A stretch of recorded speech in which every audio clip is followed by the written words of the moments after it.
Alrighty, is this okay? Can you hear me when I talk like this? Or would you like me to talk louder or softer? Softer, softer, softer, softer. Okay. Hello, hello. Kia ora. Go on, get eloquent, Ben. Kia ora.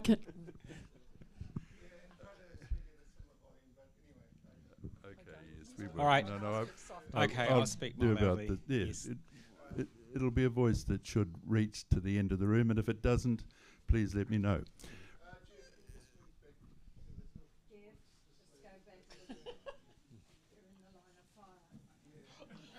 He's quite familiar with that.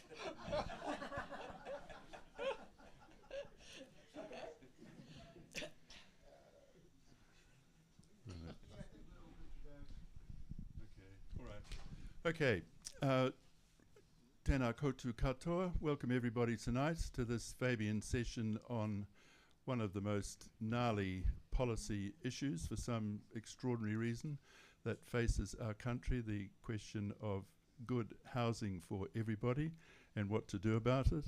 So we're delighted to have two very good people to discuss this with us tonight in Ben Schrader and Philippa Howden-Chapman. So Ben, you're off first. So welcome to the Fabians. Thank you very much. Over to you. Tēnā koutou katoa. It's lovely to be here tonight and to talk to you about state housing, one of my my passions for a very long time. What I'd like to do tonight is, rather than just give an overview of state housing history, I'd like to sort of put the growth of it within a wider context in terms of the growth of the commodified or rental housing sector since colonial times and landlords' and tenants' respective rights and obligations, because I think this provides greater insights into our current housing predicament than just a history of state housing alone. Because the more I've examined the history of state housing, the more it's become apparent to me that Aotearoa's almost always been in a housing crisis of one form or another, more than it's been out of it. And I think there are numerous economic and political reasons for this. Many of you will be familiar with them. Not least a chronic inability to create an equilibrium between housing supply and demand. So this has meant that in times of housing shortage, as I said, almost always, tenants have often had little choice but to rent substandard dwellings and expensive dwellings to the detriment of their health and well-being. New Zealand governments have traditionally resisted intervening in the housing market to improve the lot of renters due to a cultural belief that it would compromise private property rights. And I'll just...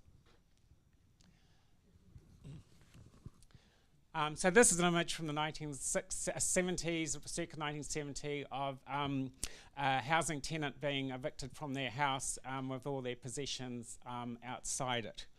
And so I think, as well as those economic reasons, I think another reason has been cultural, and that's the status that homeowners have all, another reason is that renters have held less social status than homeowners and been accorded less bargaining power than landlords. So I want to spend the next sort of 15 minutes or so examining an attempt during the first half of the 20th century to rebalance bargaining power between tenants and away from landlords, and in doing so improve the social status and security of renters, and state housing became a fundamental instrument in redressing that imbalance. Oh, whoops, Daisy, I need to go back. So I just provide a brief history of rental history.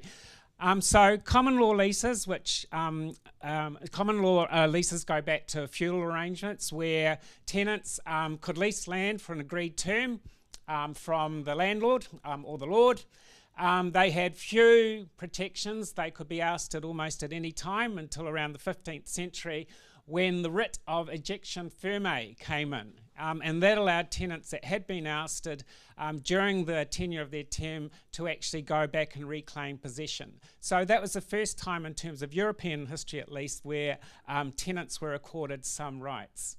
So from that time forward, landlords' common law obligations related to possession. And that included the right of quiet enjoyment. So during a term of a lease, the tenant couldn't harass you materially, and the tenant's duties was to the payment of regular rent. During the 19th century, rights and obligations also became controlled by leasing contracts. So in new societies like the United States, they brought in legislation which allowed landlords to get quickly evict a tenant, and in some cases, tenants were given protection in terms of being unfairly evicted. So in terms of Aotearoa tenancy law, the early legal framework favoured landlords' rights. The first instance of this was the 1858 District Courts Act, which included procedures for distress and replevin. So distress meant that if you were defaulting on rent, a landlord could come in and take all your possessions and put it in storage, and then you'd be up before a magistrate, and if you still couldn't pay your rent, then the magistrate could order that your possessions be sold to pay that rent. And in fact, that was still being used in the 1970s. I don't have time to talk about it today, but there's a famous case here in Te Whanganui-a-Tara where the students' union up the hill, when some students' possessions had been taken away and put into storage. Students did a midnight raid and reclaimed those possessions and gave them back to the students. And that and that leads to the second thing about replevin, that the tenant could go to a magistrate and ask for a temporary return of their possessions until a court hearing was held. But generally speaking, as you can see, if you've had managed to read that, it's very much legalese, you'd see that the tenancy law in Aotearoa favoured landlords. And there, a really good example of that was an Irish eviction, which was held in 1889 in Waipawa, of all places. Now, Irish evictions, in case you don't know, was basically during the late 19th century when, as in parts of both Scotland and Ireland, there were sort of enclosure movements and landlords were trying to get rid of tenants. Tenants claimed their common law right of possession, but the landlords then came in and said, you can get stuffed, and they demolished their houses. So they had to leave. And that's in the Kilkenny, I think it said, a house being in the process of being demolished. I'll just read it out because it came from examples. So the Waipawa one, when a chimney sweep named only his masters was given notice to quit by his landlord, Samuel Hanlon, he refused to go on the grounds that his rent was current. And since the landlord proceeded to take the windows out of his tenant's cottage. Masters then nailed bags to the windows before having it out with Hamlin. A duel with axe and spade seemed imminent, reported a witness. Things quietened down until the morning when Hamlin removed the roofing shingles and took the chimney down. The house is now quite dismantled, the witness confirmed. Because his rent was up to date, Hamlin was breaching his tenant's right of possession, but this wasn't legally protected in New Zealand at that time. So the tenants' common law rights did not gain the same level of legal protection as landlord rights, reflected their inferior social status here. It was also linked to the laissez-faire belief in deregulated housing markets, which amplified their lower standing. So ideally the idea in colonial New Zealand, if you were a Pākehā settler, the ideal for you is to build your own house and become a king and queen of your own castle. So this regulatory framework allowed landlords to rent hovels on a take-it-or-leave-it basis. I mean, from the 1860s, there are reports in places like here in Wellington and also in Auckland of slum-like dwellings, and a lot of public health consequences arising from that, as you're no doubt familiar with today. So, aware of those conditions, the Liberal government came in, heralded a new policy of intervention, and this was informed by progressivism, which, as Fabians, I'm sure you're all familiar with.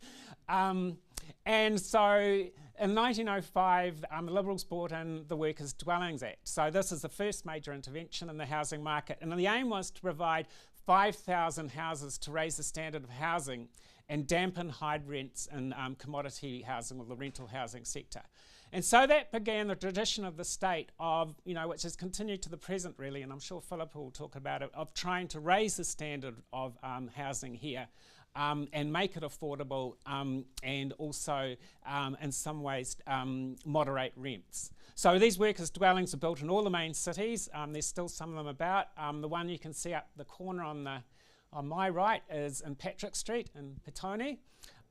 The other dwellings you can see, the semi-detached, is in Coromandel Street in Newtown, and both those houses are still there. And I believe the one below is still a Housing New Zealand house. Well, it was last time I looked. Now, the succeeding Reform government ended the scheme. They basically saw it as being too socialist and kiboshed it. But the idea that the state had a role in the housing market had been established. Now, that continued into World War I. There's a real concern in World War I at the beginning that rack renting was causing tenants undue harm. There were reports of 50% rises in rent here in Wellington. There's a big meeting held at Trades Hall down the road here where Peter Fraser came along, and they held a meeting and they told the government that they needed to bring in tenancy protection legislation. And there were other Auckland MPs, Albert Glover was one in Auckland, and he made a comment which is resonant even today. He said, we find people, owing to the high cost of living, unable to keep a house of their own. You often have two families living on one house, dividing the rent between them. And I'm exceedingly regret to say that in some cases you find as many as 3 families living in the one house. So this is in 1916. Now, the governments both here and in the United Kingdom and Australia were worried about social unrest that could be created by workers' living conditions being so hard. So they brought in the War Legislation Amendment Act, which froze rent on workers' dwellings. A landlord or a tenant could go to a magistrate to determine a fair rent. The following year, they brought in another amendment which prevented the eviction of all soldiers' families. There was a big uproar because soldiers' families were being evicted out onto the street, and there's the idea that the landlords were, these are soldiers that were serving king and country, and the landlords were out to make a profit, and they were pilloried as a result. Now, these were meant to be temporary measures that would cease at the end of World War I, but because the housing shortage was still so great after World War I, the rent legislation was continually rolled over into the 1920s. And so these were important interventions in terms of rebalancing power relations between landlords and tenants. And so the next instance of that was that when Labor came in, the first Labor government came in 1931, many would be familiar that state housing was an important part of their policy framework. William Denham and people like Peter Fraser again basically were making the point that private enterprise and housing had resulted in landlordism, shortage of houses, high rents, and people being expected to live in hovels in many cases.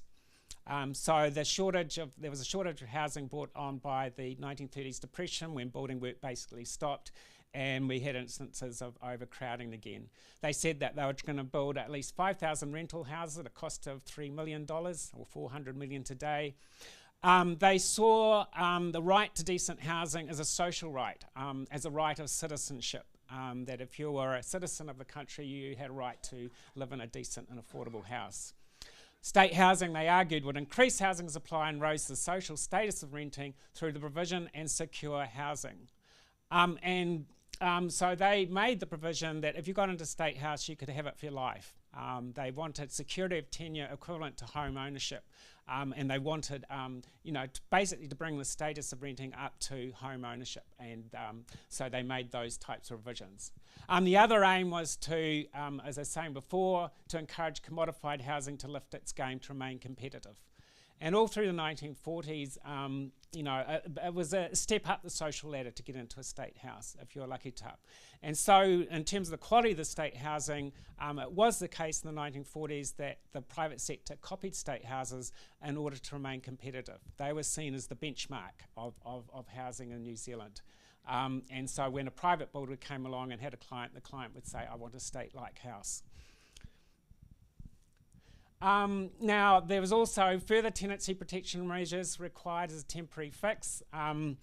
During the Depression, rents, as the country came out of depression, rents started to increase again and causing undue stress on renters.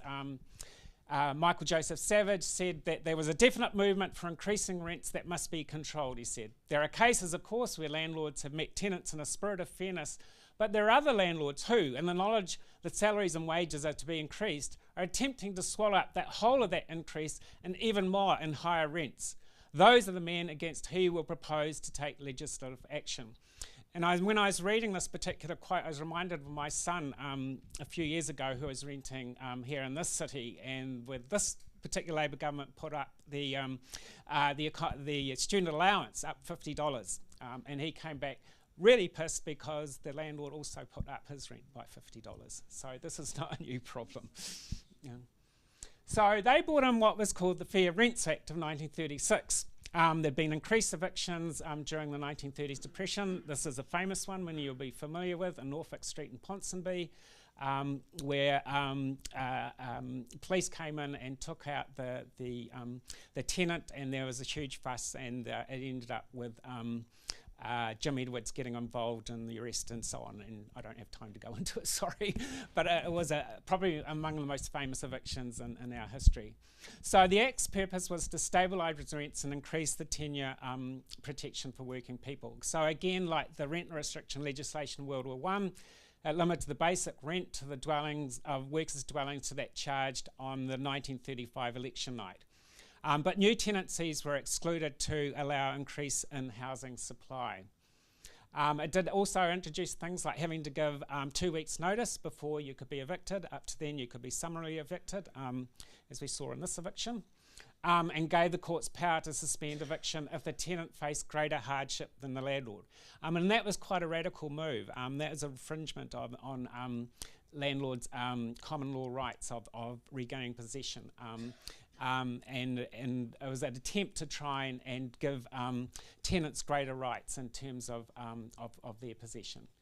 The other thing which I found incredibly surprising when I read it was that the amendment to the 1937 Finance Act allowed prohibited evictions of those tenants subject to the Fair Rents Act unless alternative accommodation was found for them. So if a landlord wanted to get rid of a tenant, they had to find equivalent accommodation for their tenant somewhere else. So the aim was to improve the lived experience of renting. The Act would be repealed once state housing lifted supply. Once state housing got to a point where it could moderate the commodity housing sector, it would be repealed. Unfortunately, World War II intervened, and again it needed to continue. Now, National Party leader Sidney Holland, seen there up in the corner, now he, as you might expect, was highly critical of tenancy protection legislation. He argued that landlords had been held captive by bad tenants and that bargaining power had swung too far in their favour. And he gave the example of a tenant, a landlord who had subletted part of his house to a wharfie.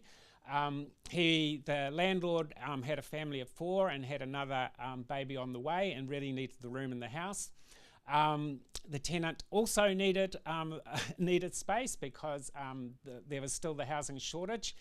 Now, under the Fair Rents Act, the landlord had to prove greater hardship than the tenant, and so it went to a magistrate's court, and the landlord won the case, but the tenant refused to move out.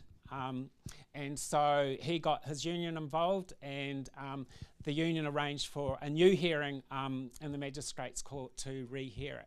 So there's a real issue after World War II of people again crowding into houses, and in many ways the tenant would have been put on the street if he'd had to move. But you know, as I say there, the tide was turning, and National assumed power in 1949 and enabled the sale of state houses, ending the possibility that state housing could influence or moderate commodity housing. And you see there that National was trying to promote the advantages of home ownership.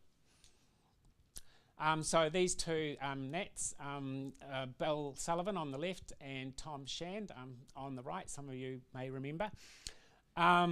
Basically, their argument was that tenancy protection legislation interfered with the landlord's right to do what he wished with his property. They argued that it had forced landlords to leave the market, making the housing shortage worse. They argued too that landlords were denigrated in society due to their chosen industry. Shan had said, the owners of houses are not well treated as people who have chosen to invest their money in any other way. So that really reinforced the idea that at least among National constituency, housing was a speculative rather than a social asset, whereas under Labour it had been very much seen as a social asset. So finally in 1961, the Tenancy Act ended all rent controls and security of tenure protections, and we came back to a market arrangement in terms of renting. So tenants, from having a brief period where they had almost equilibrium in their bargaining rights, were put back into their inferior place. So just by way of quick conclusion, and this might be something we might discuss in question time, the more I've thought about it, I think that the structure of Aotearoa's rental housing market, which is dominated by small scale, you know, your mum and dad investors, has discouraged equilibrium in housing supply and in terms of the landlord-tenant relationship. And this certainly happened after the war. Landlords, these small-scale landlords tend to sell up or leave houses empty when their rights and returns are compromised. Now, Labour had tried to solve that through increasing state housing supply. But National's decision to sell state houses in the absence of large institutional investors meant that equilibrium remained elusive. And I'll argue that that's still the case today. So I personally believe from studying this for some time now that the state really does have an important role in providing greater state provision in the rental housing sector, which is my segue over to Philippa, who will talk about the contemporary issues in dealing state housing or social housing provision. So thanks very much.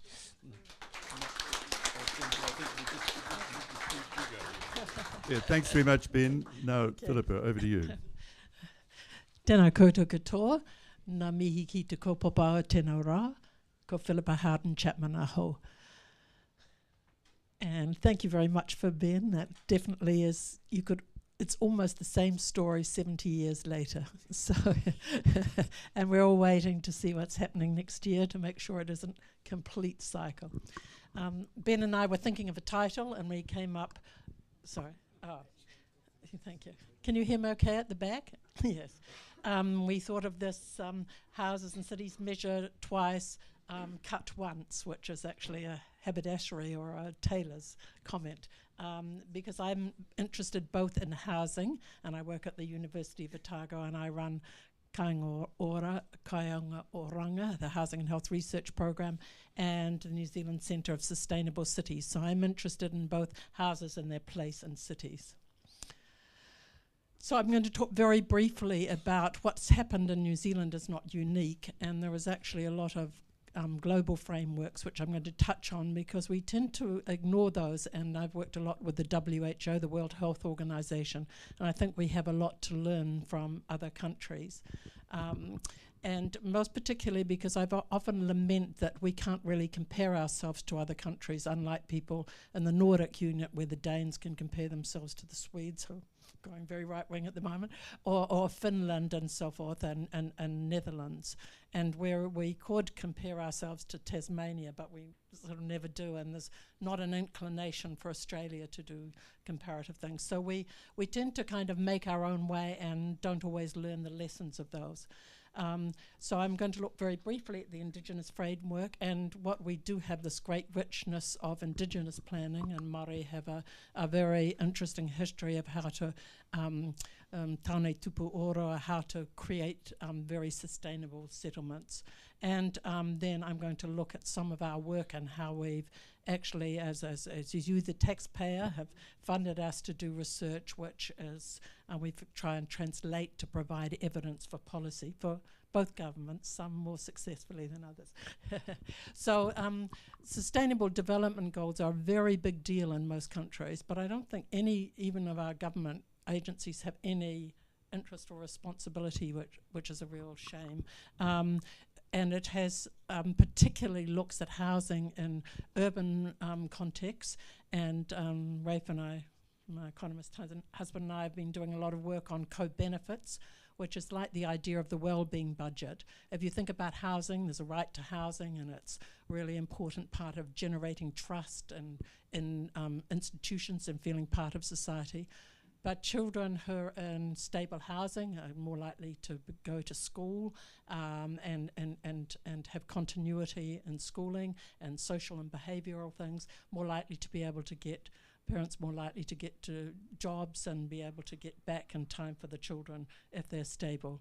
So we're the wellbeing budget, which is one of the first in the world, I think, after Bhutan, says these issues like land use, housing, energy, and transport need to be planned together. And this is online, this book, and one that I wrote a chapter in with others, and in showing how things link together.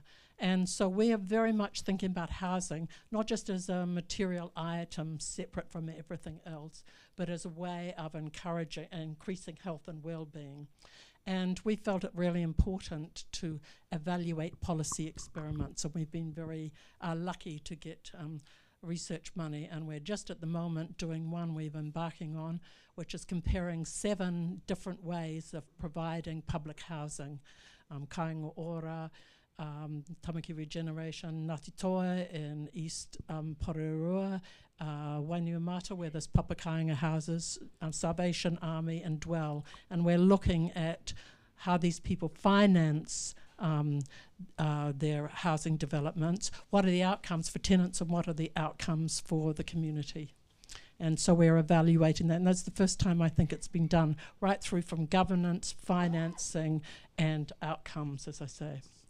So this is we've done it before in New Zealand. You know, we're very good at cycling and recycling and then not learning the lessons. This is some of the ones that were done post-war with the influence of Pliska and other people. This is the one just in Newtown here. And of course they made sure that there was good public transport beside it, taking you to the railway station, and nice wide footpaths with somebody walking there. I've just gone over those points actually, and the same thing that Ben has said, really the public housing that the government is funding using all our taxpayers' money is basically to set standards for the private sector and remediate existing homes. And then of course, as many of you in the audience will know here, we're in a climate crisis and we have to really reduce carbon emissions. The best evidence that we have is that if you combine building houses better, and I'm on the board of Kāinga Ora and we're pushing really hard to have cross-laminated timber, embodied carbon rather than the concrete slab things that you see most of the way around Wellington, and that if you have those kind of housing close to where there's public transport, where you can cycle and walk easily in the parks nearby, the combination of good public transport and good housing means that you can lower carbon emissions by 50%. So that's quite, those are really the 2 critical areas. And I've worked with the WHO, and that's one from the OECD too, that you can see in lots of countries providing this solar water heating So there is a lot of emphasis on this overseas. I was lucky enough to chair the committee from Geneva, the WHO Housing and Health Guidelines, and that was partly because we'd done half a dozen randomized controlled trials that enable us to show cause effect, which was showing that insulation made a huge difference, having heaters, if you had ventilation, the homes weren't damp and mouldy, they were not polluted. A lot of early houses were built on swampland or where they've been in light industrial, and so they had sort of in the soil all sorts of pollutants. Not crowded. We had, as Redna Esker points out, we've had typhoid and so forth in these slum houses originally in Wellington and Auckland. So they're not crowded. We know that if you were crowded during COVID, you'd more likely, the epidemic, you're more likely to get it. And also no hazards for falls, because we're doing work with ACC, and which you will pay with your taxes, and most injuries occur in the home. They don't, contrary to what we see them on the football field or skiing or whatever. It's in the homes, and many older people die in their homes, falling down steps and so forth. Okay, this is my favourite cartoon. This is the one, Sharon Murdoch. This is the head of the Landlords Association, saying, "Who is these people who are telling me?" Actually, I haven't got my glasses on. My tenants will freeze over before I apply this 2006-8 insulation standard. There's no evidence that a minimum 18-degree temperature is healthy. Who puts out these fevered claims and guidelines? Actually, it was women, but there's the middle man rushing away, the WHO. And we've got a project now looking to see, have these guidelines actually been picked up? The HRC is paying this.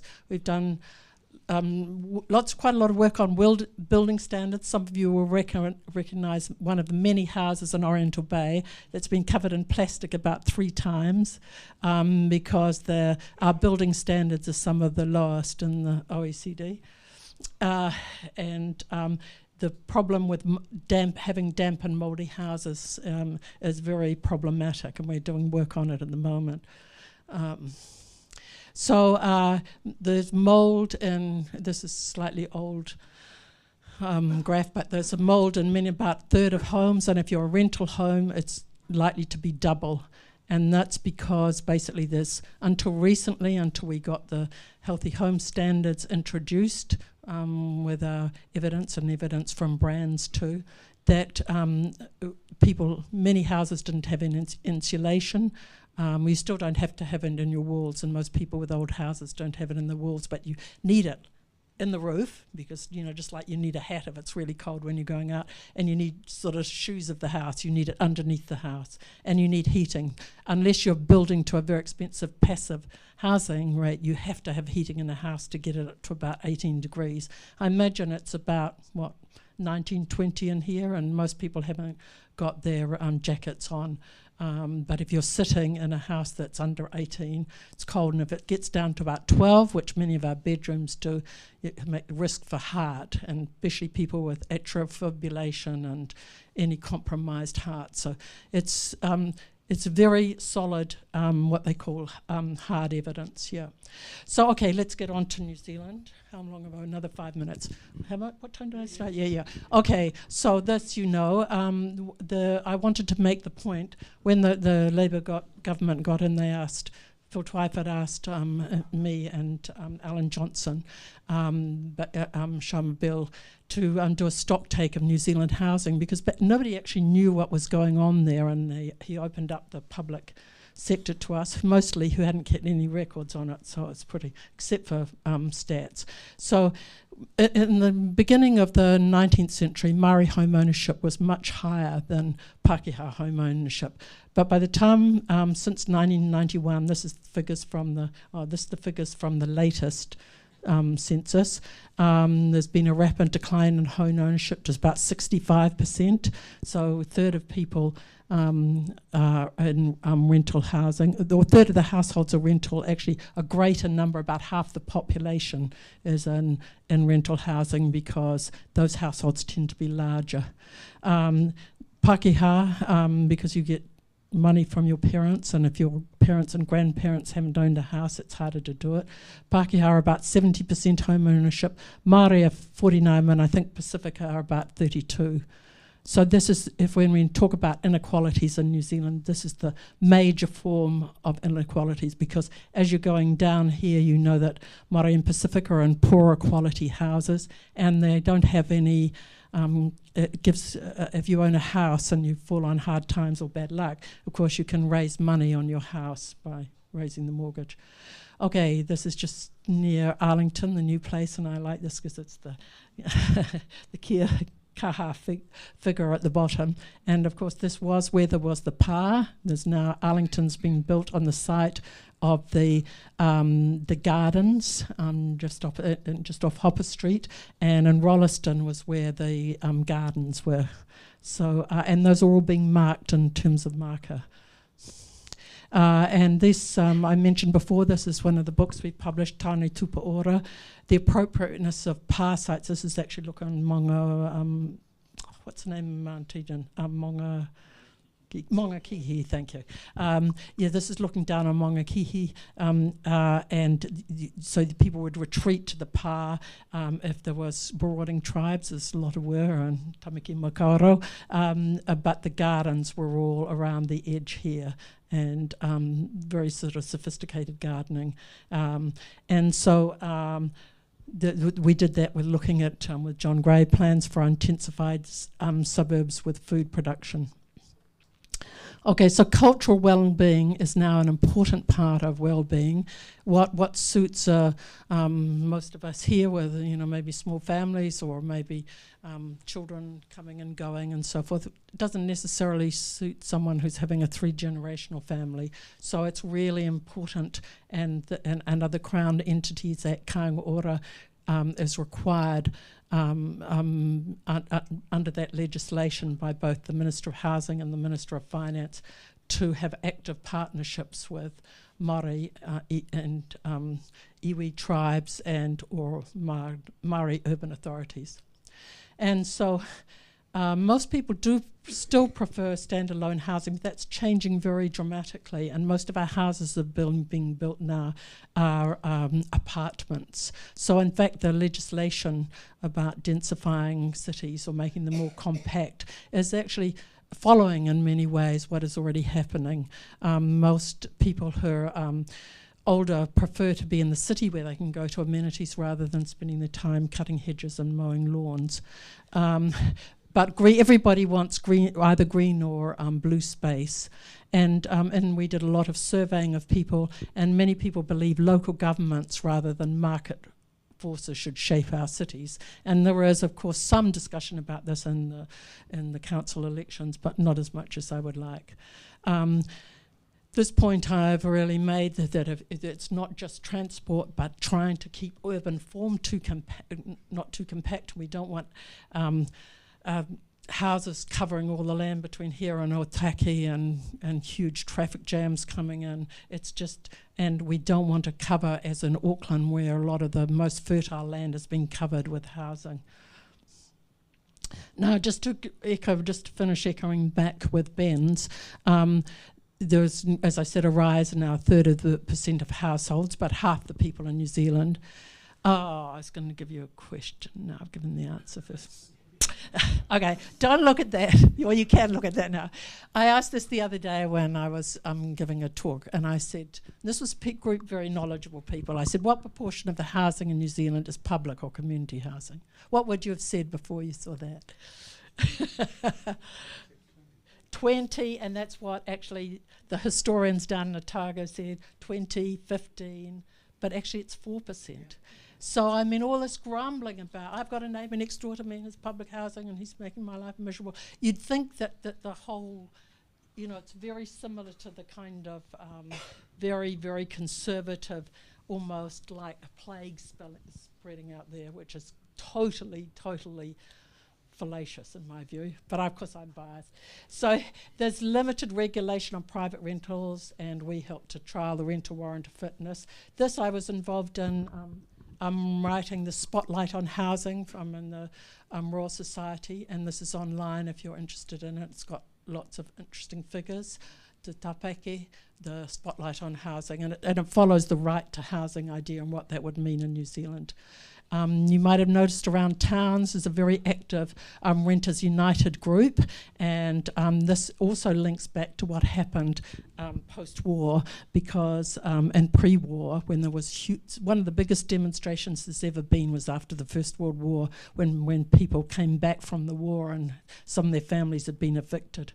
Can you remember how many people were there? There was kind of thousands, wasn't it? Yeah. So these are all around towns. And one of the things that, of course, has happened is that there's been adverse consequences of the last decades. Is there's been was a rapid rise in homelessness up to 2018. This terrible oscillation we have, and this is, I have to confess to this audience, my nightmare that we build all the time building houses. If when the government changes, which of course it's going to at some time, they'll all be sold off again, and then we'll be right back to this cycle again. And we now know that 1 in 100 people in New Zealand are in severe housing deprivation, either crowding, substandard, or like too many people on the street actually homeless. So now I've had negotiations with my board about Kāinga, and I'm going to finish us on this point, and you're welcome to ask me questions about it. So ahika, meaning keeping the fires burning, having a home as a central aspect of people's lives and a cornerstone of trust in society and its institutions. So Kāinga Homes and Communities took over from Housing New Zealand, which had been kind of lost its way a bit in 2019, and I was very privileged to be put on as a board member, and I've been reappointed. It's the largest Crown company in New Zealand.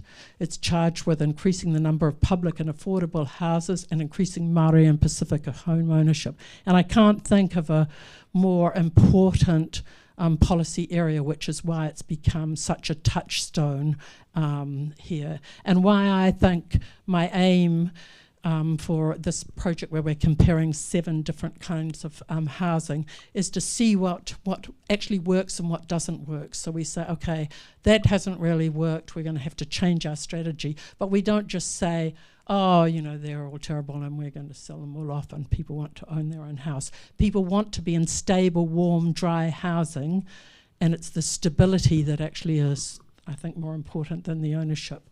Now, Kāinga built 1,800 houses this year. This is through COVID, which is quite an achievement, and either started since 1990 or in the medium term and long term, which we've got the land for and starting planning. It's 2024. There'll be 14,000 homes built, but the Ministry of Social Development, who are the social agency who determines who can get income-related rents, which means you don't pay any more than 25% of your income, there are 27,000 people on the waiting list there. And of course, there's the question about the Kāinga doesn't really have anything to do with transitional or emergency housing. That's a rather, from my point of view, it's a difficult split, which makes it hard to have integrated policy. And this, I thought, was just about finished here, but I meant to ask you the question, then show you this. Okay, this is the OECD figures. This looks along the x-axis. This is countries that in the OECD. On the y-axis, this is 40%, this is 0%. New Zealand is here, which shows we're about 4%. And if we compare ourselves with the Netherlands, 35%, Austria, 25%, Denmark. Of course, a lot of these people had their housing blitz during the Second World War, but France Ireland, which we are very similar to in many ways. Australia also has got the sort of neoliberal thing like we do have. But we are down with this group who we not sort of social democratic, so we have a very, very low proportion of state houses, which we would really like to get much higher. And I'm hoping that someone will ask me how we're going to fund it. And I'm happy to do it. So I'm just going to finish up with some pictures of public housing that I like. This is just across from where we live in Ara Valley.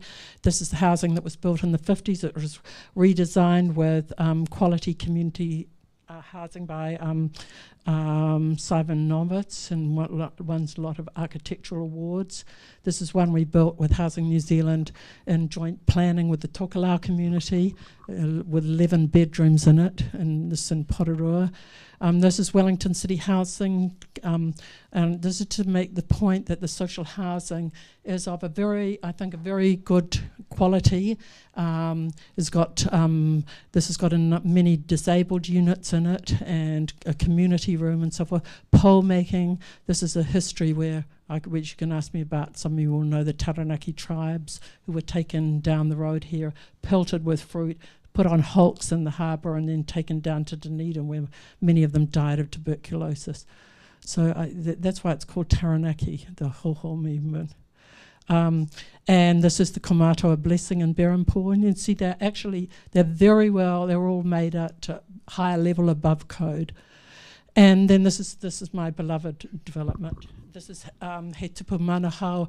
This is in Wainuiomata, where we're building Papakainga housing, one of many. And Rafe's involved in this project too.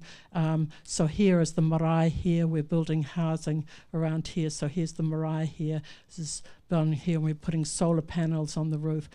Huge effort bringing people together. And this is the magnificent marae, which has got wonderful, wonderful carving in it. Okay, that was just... Nature is the only god.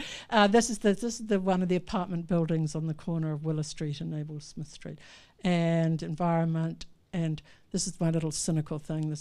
Picked this up in Auckland. It says, even if you don't believe in climate change, there's money to be made doing something about it. This is to appeal to everyone. And then we've written a book on this issue about how housing and transport, improving buildings, cutting carbon. That's the way of doing it. And so that's the end. Housing and urban regeneration. And remember, Kango Ora is homes and communities. So it's about urban regeneration too. Key determinants of well-being. And the critical issue of reducing inequality is raising the standards and sustainability of public housing, and has broad systemic co-benefits. Thank you.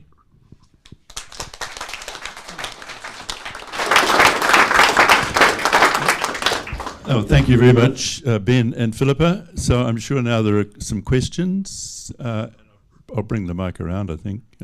Who would like to start? Anyone? Right. Richard. Yeah.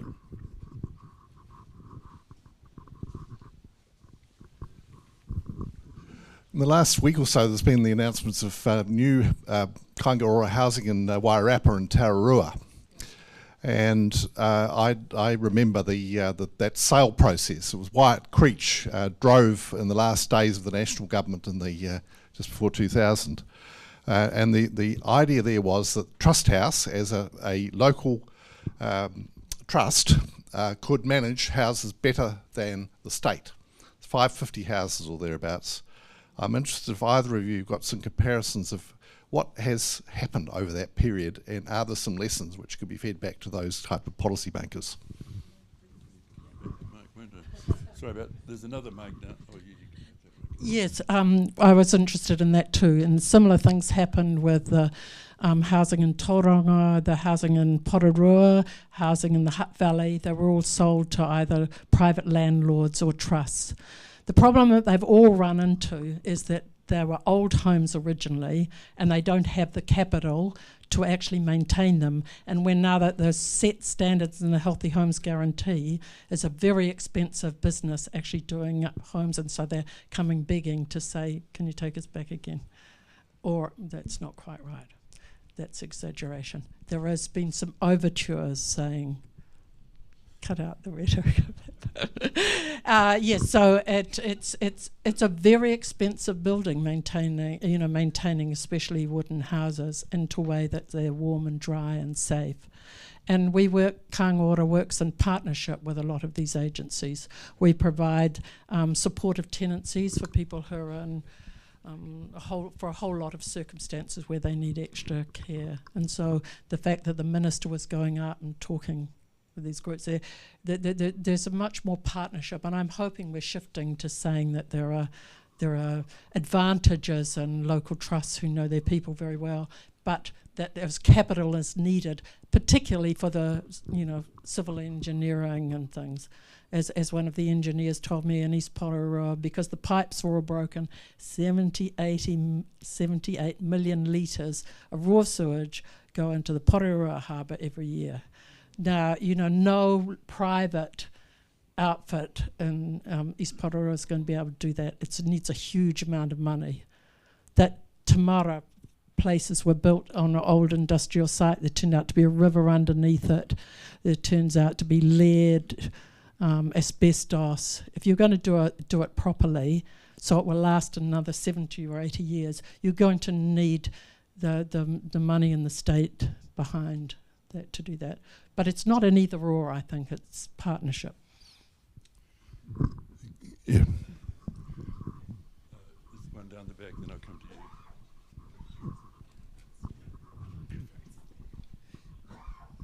If you could use the microphone that's on the lead. Yes. Kia ora, Philippa and Ben. Those were really interesting talks.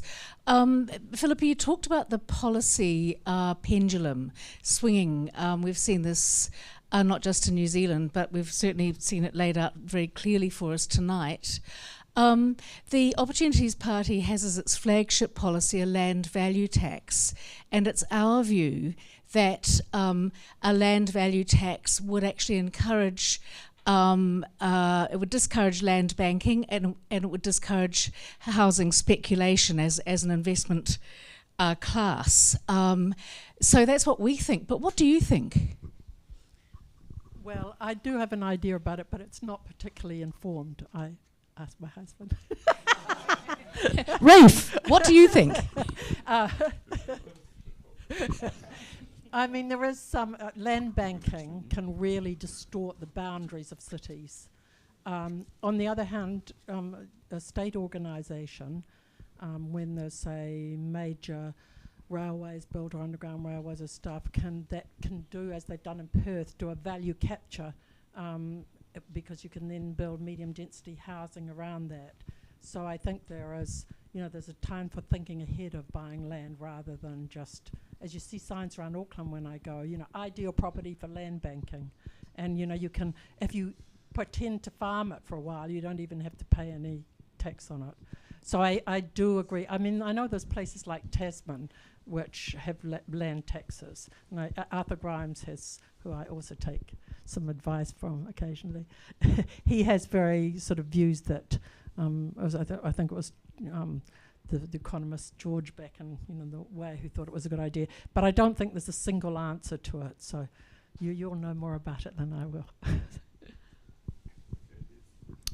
Oh, yes, hi. I was wondering if you could comment on the idea that there's an essential conflict of interest between tenants and landlords. Traditionally, a landlord has been a mum and dad investor who's purchased a home as a form of retirement or a second house, and that they're essentially looking for a return on their investment. But increasingly, because we have a lack of state houses or social houses, landlords are being asked to perform a social housing equation in their investment, which is eroding their investment. And I'm thinking maybe the entry point for a mum and dad investor isn't necessarily to provide social housing, and whether that has been something that you've been aware of or that's come into it. Well, I am familiar with that discussion, although I would start with a different framework, that a landlord is providing a service, a housing service, and therefore it should be one that keeps the tenant healthy and so forth. But I know from the work that Arthur's done that basically say many people might get in it as a way who don't have superannuation, also thinking about the house, which of course is a bit problematic if you're trying to sell your house now at a particular point in time. So, but in any case, so I think that I think if it's a single person, say parent dies and you take their house and you have that as a rental property, it means that you have the same problem as a trust, really, to maintain it properly. And Kay Saville-Smith's done a lot of work on how much people invest in this, ma and pa landlords, and it's actually very little money that they invest in it. So it's not really, and I'm not casting dispersions on you, but a lot of landlords don't actually maintain their houses in the way that they need to maintain the value of them. There is also the other whole issue that people are going to Airbnb, which we're doing some work on. So actually that's reducing the number of people in the rental market. And a lot of those are, 30,000 ghost houses in Auckland that are empty a lot of the time. So it's a very complicated market at the moment, and it's certainly true that in Germany and countries like that, where you get more commercial landlords who have got the capital to maintain their houses and work out, where are the most appropriate places, that's a more sustainable business model than someone who needs, at times, might need it regardless of whether there's a needy, need to sell it regardless of whether there's a needy person inside the house. But I think, interesting, I want one more thing and then I'll pass again. We're doing some work, Ben and I, apart from being friends, have did a big Marsden project on eviction, and we've been looking at what happened during I've been looking at with a colleague of mine, Sarah Beer, what happened during COVID when the government actually said that you're not allowed to evict people for 6 months. And then there was the issue about asking the Prime Minister saying, to landlords, be kind, and us encouraging the tenants to actually ask the landlord if they could lower the rent. And actually very, very few people did that because they were scared that they would then be asked to leave as soon as the lockdown was lifted. But some did, and some landlords, particularly if they had a close relationship and knew that it was a tradie who didn't have any money, came and we did lower the rent for a period. So I think it varies hugely, depending how far the second house is away from yours and whether you know them. And in the case where one of the people said, yeah, we'll cut the rent by half, the tenant painted the house and as a reciprocal thing. But you know how difficult those things are to maintain. Oh, thanks, Philippa. Look, I'll just make 2 points. I think just going back to the land tax thing, I'm actually in favour for it, and one of the reasons I'm in favour for it because we're facing issues in this city, particularly about building more sustainably and high density, building more medium and high density housing, and as part of a survey that went through and established all these brownfield sites around the city, and there's a hell of a lot of land which is open to development, and where it be car yards or old factories that could be knocked down and put in really good housing. And so I think a land tax or something like that, in lieu of a capital gains tax, which I think is not politically viable in next probably next decade or so, that might be encourage that type of development. So yeah, and I know there are complexities to it as well.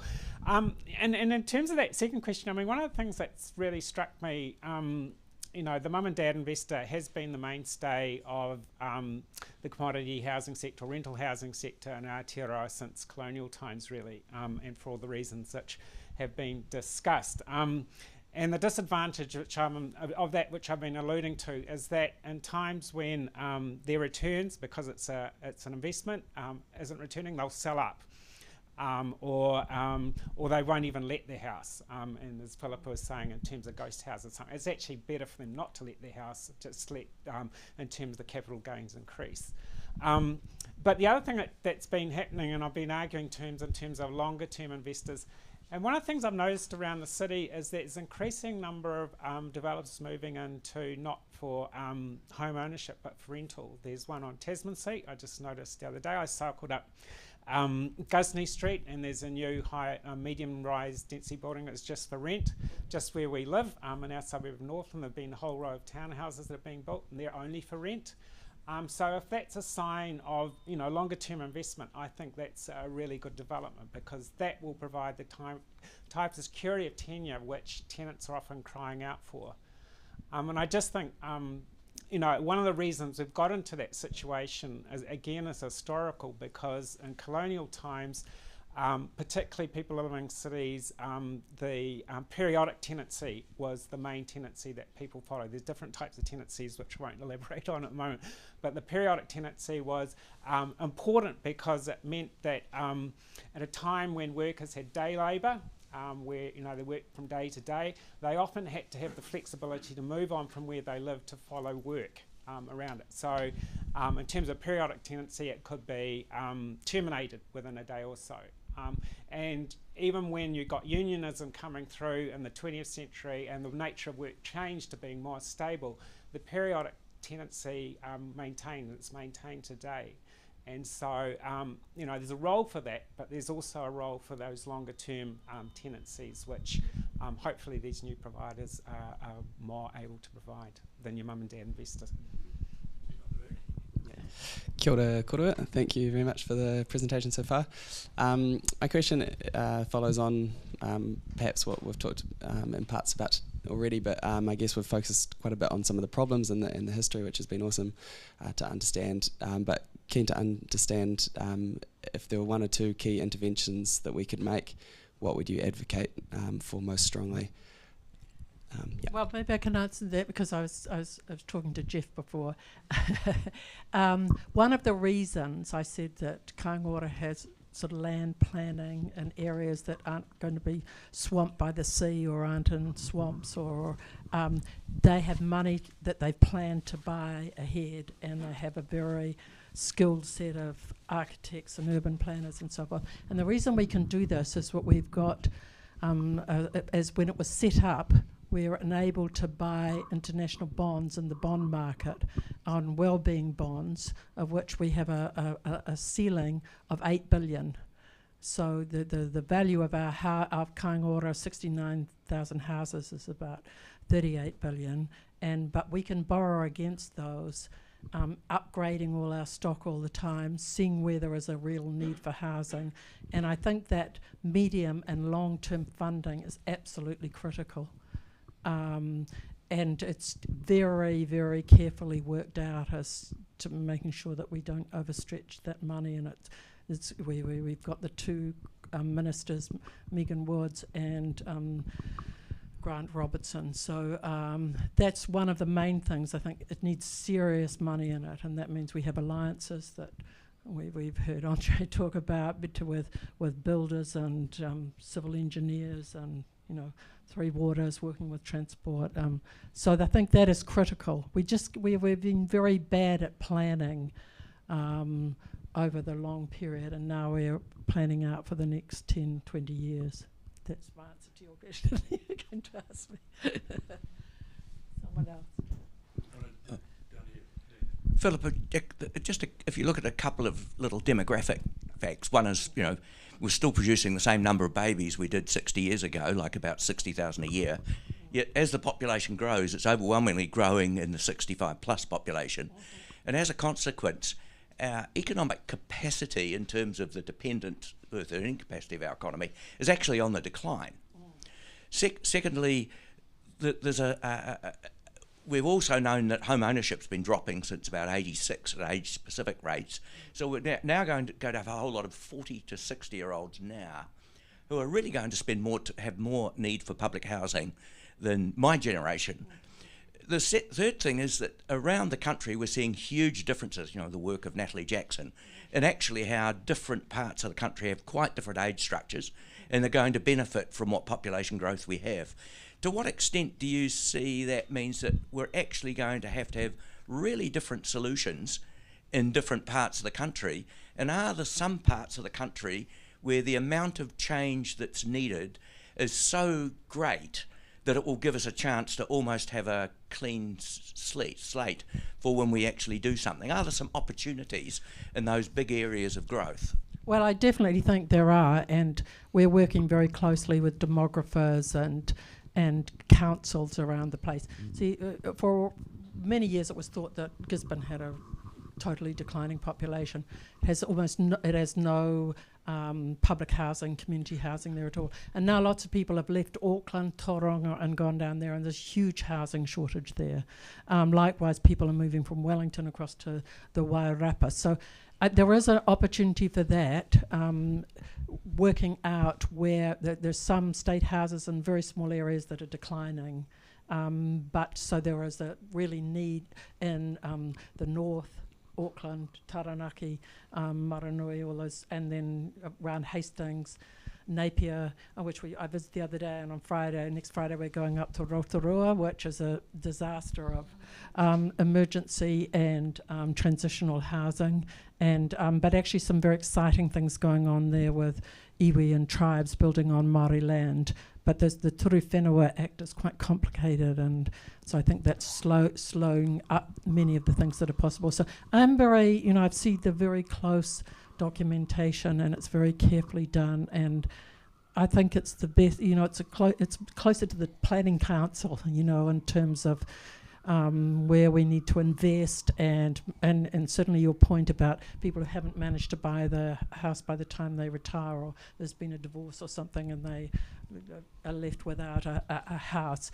A lot of the developments, we've got a mixture of ones for different age groups, people working with private developers. There's some very exciting things going on, I think. And my hope, apart from it not being sold off again, is that we can stop all those logs with methyl bromide, which is very dangerous for the workers, on the wharves being shipped off overseas rather than made into cross-laminated timber in New Zealand, which would be much better.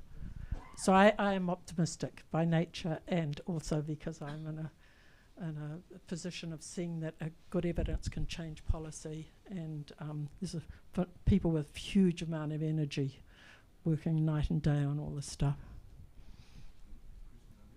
Kia ora. Ngā mihi, I really appreciate what you've been talking about. I know land banking isn't illegal, but I was still shocked on Saturday in the Don Post to read in their home section about a rather large piece of land that the company selling, which was professionals, was saying this could be used for land banking. So there's no shame in it yet at that level, even if it is still legal. But the main really question is there a way out of this, creating social housing, selling social housing, creating social housing, selling it off? This what Labour and National cozy up to do. Both, is there a way out of that? And I'll answer very briefly that's why I set up the research program, which works with Victoria University, Arthur Grimes, Ian Short, who's been in finance, to really say what are the advantages of public housing, what are the advantages of mixed housing alongside affordable housing, and so that no one can say, oh, well, they're just bludgers and they should get out and get a job. So I think it's very hard to argue against solid evidence, and as the National Party said when we did our insulation study, and Rafe did the cost benefit on, we like your work because it shows if you put people in homes with insulation, they're much less likely to go to hospital, which costs $2,000 a night if you have to go into hospital, which is the same price as cost of insulation. So, most of us are relatively rational, and we hope that we can provide evidence so that people will do more or less of things, but there won't be those wholesale sell-offs of it. Can I just make a point too, because I think as we return to being a nation of renters, as we were mainly in colonial times, that the renters will have more political clout than they have traditionally. Up to near times, homeowners, because up to the 1980s, early 1990s, we had nearly 75% home ownership right, and it goes back to my point of that renters have inferior social status. But as they become a higher proportion of the total housing market, their political clout will increase, and they'll be heard increasingly more, I think, and so their concerns will be heard, particularly for younger generations. Can I just go back to your point too, in terms of good news stories? I think a really good news story that's happened in the course of this government has been an attempt to listen to renters' concern and bring in things like healthy homes and tenancy protection and those sorts of things, because I think, again, going back to that sort of rebalancing of both tenants' rights and obligations, and I think that to the title of my talk of Empowering Tenants, I think that's going to change the social landscape too. I mean, one of the things that's really, really frustrated me, looking at the history of housing generally, particularly in cities, is that we've always had shitty houses. You've had, going back into the 1900s, there were rat-renting landlords that would rent out hovels where everything leaked and there'd be mould and those sorts of things. And the problem of this, with our political framework, is that we haven't been prepared to regulate that. And much of the debate presently about, mouldy housing and old housing and villa wars and so on has been a function is that local governments especially haven't been willing to regulate good housing conditions. And I think the government stepping in and saying, well, enough's enough, and moving in that direction is a good news story. Okay, two little questions for you. Number one, you said stability is really important. Yeah. So when you have the state building a lot of rental housing, the question of what security of tenure you offer seems to be a difficult issue. And lifetime tenure, being the original principle of the first Labor government, do you think lifetime tenure is a viable model? Especially given that people die and their heirs like to inherit the lifetime tenure if they can. If it is viable, are we going to do it? And if it's not viable, how do you? What alternative do you get? The second one's about regulation. I agree with Ben that we're terribly reluctant in New Zealand to regulate. And one of the things that's gone on in the housing market with the free market working away is that a terrific amount of scarce resources are being devoted to building unnecessarily elaborate and expensive housing for the rich. And I just wonder whether it might be a nice idea to ration how many McMansions can be built every year and leave the resources then to flow to more socially useful structures. Those were very ornate questions. I'm just remembering the first one, which was, what was the first one? Life tenure. Okay. One of the first times I met Ben, he was launching the book, Our Home. We call it called Home, which was with Helen Clark, and it was on top of Dixon Street flats. And I think somebody asked exactly that question, the amazing sort of Pliska pace, which reversing the normal social order of things has at the top of it a room where people can socialise, everybody in the flats, and so the penthouse is for everybody. And it is a challenging question, and people are living longer now.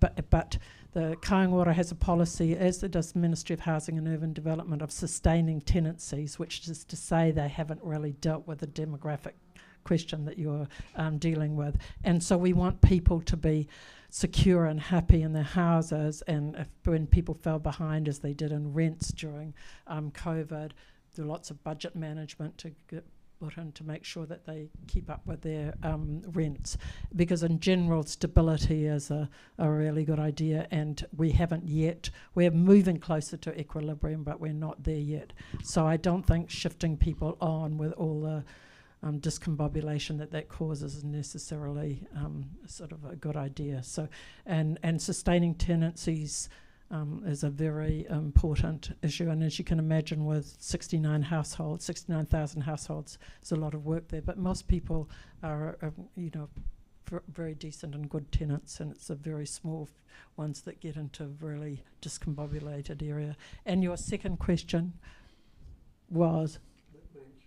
Oh, McMansions. Yeah, well, Helen Viggers, who's a colleague of mine who was sitting there, in fact, she could tell you about, she did work comparing large houses compared to small houses and how much energy they use, and rather me than using Thank you, Philippa. Yeah, I took a look at how much energy new houses use compared to old houses, and basically since about the mid-1970s, although our insulation standards have improved, new houses take about as much energy to heat as old houses because new houses are so much bigger. So, yeah, it's stupid.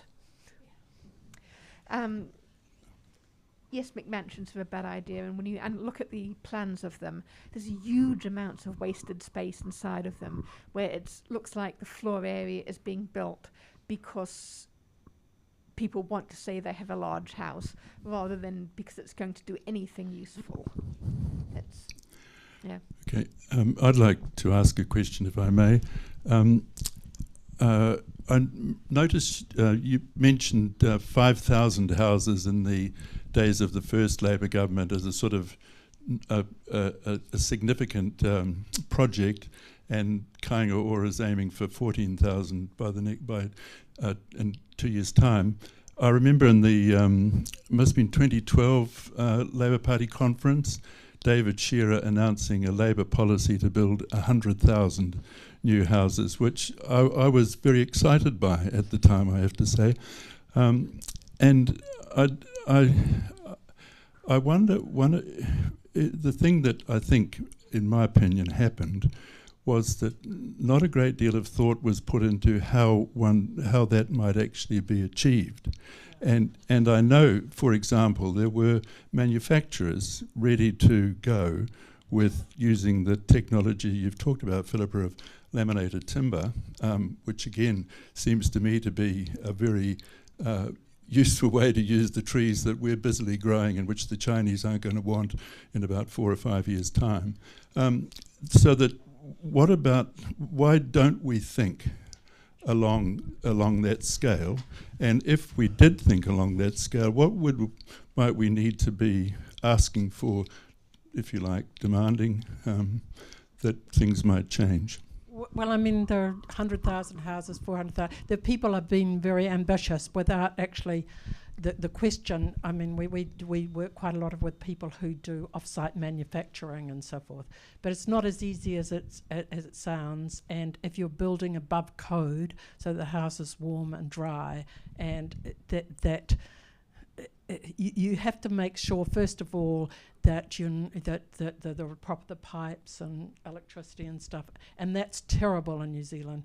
We did a project where we were trying to find out where all the pipes were around Wellington, and they actually didn't have it. And so you spend a long time. So this is a site we're building land. The electricity is supposed to go around there, and someone decided, well, a diagonal is better than going around the outside. So somebody runs the risk of striking a cable in the middle, or if you're like where we are in the inner city, is water pouring out, sewage pouring down the steps. I mean, the pipes are just in terrible conditions. So it's not just the houses.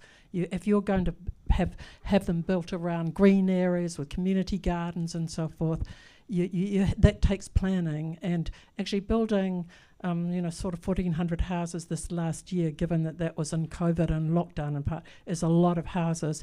And we're hoping that if we keep that stability, the alliance things of that Andre talks about, it means that all our builders won't shove off overseas, and we need to all shove off to dinner. So we're trying to get a stability in not just for tenants, but for the industry as a whole. There's a lot of Māori and Pacific people in apprenticeships, and Helmut Muluk and Ngāti Toa is up in Porirua is training a lot of people. So I think there's a huge renaissance going on in building. And thank you for all your very Okay, thank you very much, everybody. I think we'll end on that note and say thank you very much to Ben and to Philippa and everybody else for a very interesting evening.